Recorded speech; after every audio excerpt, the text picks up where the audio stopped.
fishing on a river or a creek.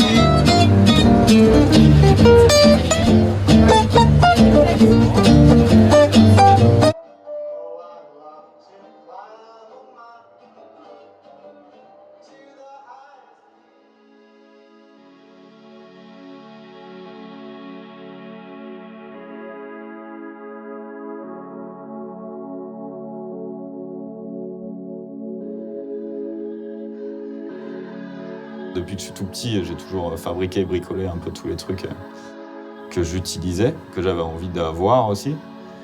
Je pense que j'avais un peu de facilité à l'école quand j'étais petit. Et du coup, mes parents, au lieu de m'apprendre à lire et à écrire comme je demandais, ils m'ont passé du papier et des ciseaux, sous les conseils de ma maîtresse de l'époque, pour m'encourager à fabriquer des trucs.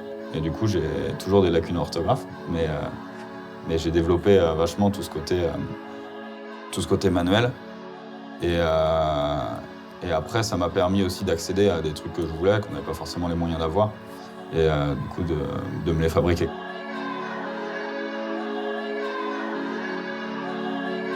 J'ai commencé à surfer à 14 ans.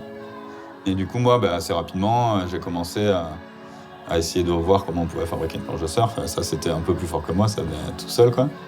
Et du coup, un an après avoir commencé à surfer, j'ai attaqué mon premier chantier planche de surf.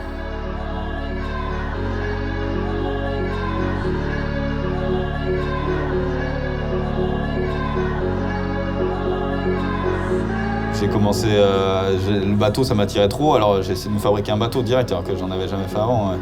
Il y a plein de trucs que j'ai fabriqués avant même d'en avoir acheté ou même avant même d'en avoir vu, quoi. Je me suis jamais acheté de snowboard, j'ai fabriqué le mien direct. Et du coup le foil c'était pareil, quoi. J'ai pas besoin de me forcer, ça c'est ma nature. J'ai vu le truc, je me suis dit c'est bon, j'ai les capacités de le faire, je sais très bien comment je peux me démerder. Avec des images internet machin, en bidouillant, en croisant 3 trucs, j'ai sorti un proto, 3-4 sessions pour caler le truc. Et puis il marchait nickel, quoi.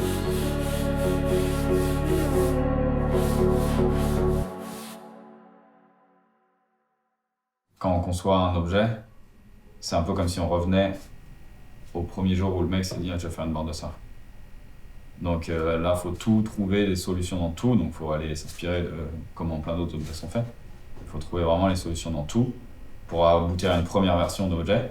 Et cette première version, forcément, sera amenée à continuer à évoluer comme le surf a continué à évoluer.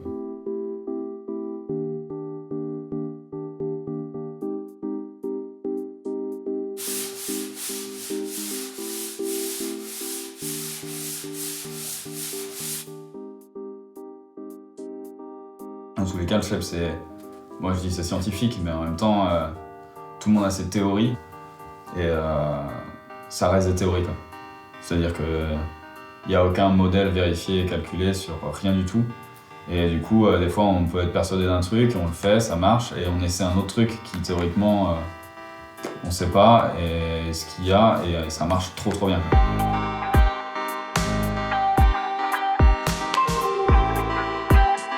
Après, j'ai toujours été attiré par les planches performance. Du coup, j'ai fait quelques planches un peu alternatives. Parce que c'est toujours intéressant à shaper, mais moi le truc que je surfe vraiment et du coup j'ai plus de légitimité à shaper, c'est des planches performance, quoi.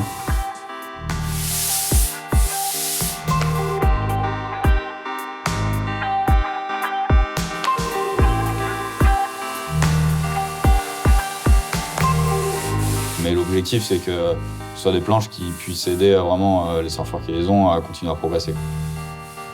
Donc vraiment ça, moi, c'est un truc qui me tient à cœur, quoi. Que ce soit pas une planche qui soit super technique, machin, qu'il y ait une manière de la surfer qui soit possible, mais qui pousse pas vers la progression.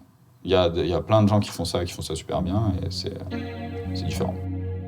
Et c'est surtout les gens pour qui on shape, qui, quand ils sont au clair et qu'ils attendent pas qu'on soit Dieu le Père et qu'on leur ponde la planche parfaite, qui sont vraiment au clair avec ce qu'ils veulent, avec ce qu'ils surfent, avec ce qu'ils aiment, et qui sont capables de faire de bien cerner ce qu'ils veulent, c'est là où on avance, quoi.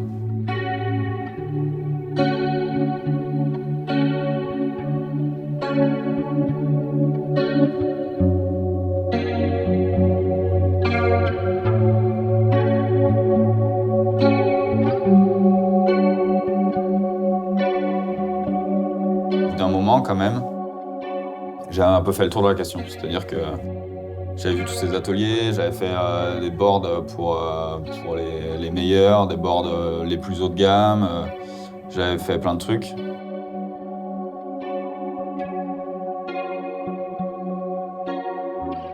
Et puis intellectuellement, une fois que j'avais un peu appris toutes les techniques, je m'y retrouvais plus vraiment, quoi. C'est comme quand je me suis dit, vas-y, je vais me faire une planche de snow. À partir du moment où tu te rends compte que tu peux te la faire, que tu n'as pas besoin d'une machine à 30 000 €, dans ce cas-là, tu l'as fait, quoi. Ce sera peut-être pas parfait du premier coup, mais voilà. L'idée de Outercraft, c'est toujours la même chose, quoi. C'est que avec tout ce que j'ai vu, et puis les études en matériaux, et puis ma curiosité et mon caractère, j'ai une vision hyper large de tout ce qu'on peut faire, autant en technologie qu'en traditionnel.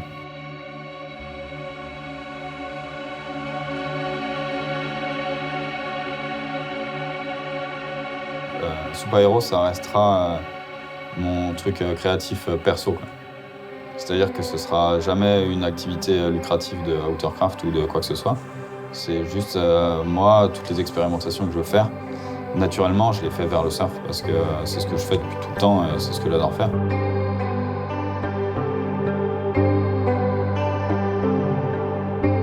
Et écoute, il y a plein de moments où je doute, où je me dis, je sais pas, mais c'est le lancement et peut-être que ce sera pas ce qui me conviendra à long terme.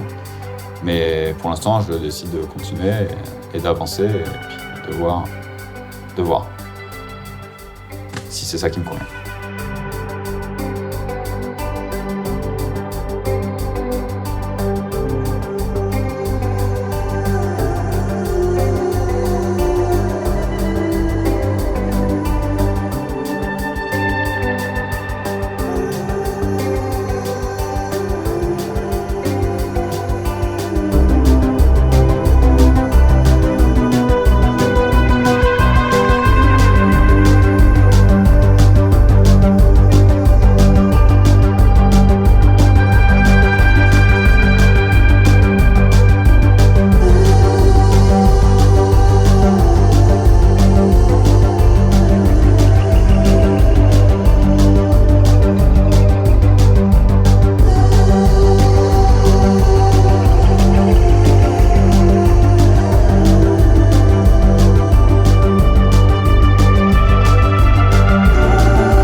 Roxane, elle m'a apporté tout simplement en me poussant à mettre un cadre autour de mes trucs, quoi. En m'apportant c'est pas une contrainte au sens pas au sens négatif, une contrainte au sens positif, quoi. De se poser et de faire un truc, de le faire vraiment, quoi.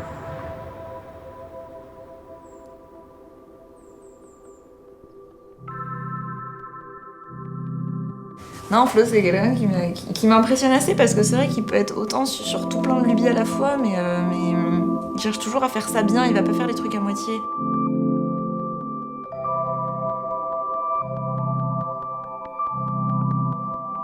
Je pense qu'on s'est rencontrés au mois de mai, un truc comme ça, il y a 5 ans.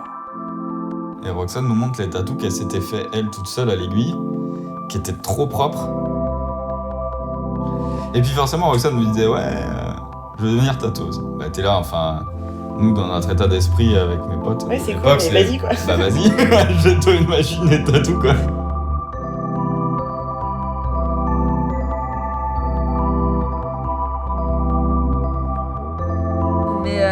Je sais pas si s'il y a un truc stratégique en fait entre les deux. Non, Je pense qu'on l'a fait naturellement.